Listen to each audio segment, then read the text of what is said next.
Favour କଣ ସାହାଯ୍ୟ କି ସାହାଯ୍ୟ ତାଙ୍କୁ ଦେବେ? ସବୁ ତ ଆସିକି ସେଠି ପଡ଼ିଛନ୍ତି, ସବୁ ଗାନ୍ଧୀ ରାସ୍ତାରେ ପଡ଼ିଛନ୍ତି, ଶୀତ ଦିନ କାକରରେ ପଡ଼ିଛନ୍ତି, ଦରମା ଗୋଟା ପାଇପାରୁନାହାନ୍ତି। ଆଉ ତାକୁ କ'ଣ ଫେଭର କରିବେ? କି ଫେଭର କରିବେ?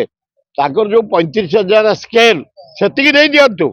ସେ ୟୁପି ସ୍କୁଲ ମାଷ୍ଟର ମାନେ ଘରକୁ ଯାଆନ୍ତୁ, କେହି ପଚାରିବାକୁ ନାହିଁ କି ବୁଝିବାକୁ ନାହିଁ। ଲଜ୍ଜା, ଘୋର ଲଜ୍ଜା।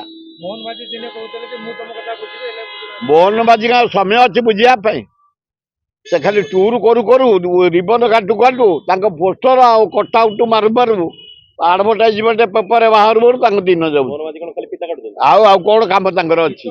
ଶିକ୍ଷକ 2 ଦିନ ହେଲାଣି ମା ଭଉଣୀ ମାନେ କି ଅତ୍ୟାଚାରିତ ହଉଛନ୍ତି ଶୀତ କାକରରେ, ଦାରୁଣ ଦୁଃଖ। ଏ ମୋହନ ମାଝୀ ଟିକେ ସ୍କୁଲ ମାଷ୍ଟର ମାଷ୍ଟରଙ୍କୁ ଡାକି ଆଲୋଚନା କରି ସମାଧାନ କରିଦିଅ, ଭଲ ହବ।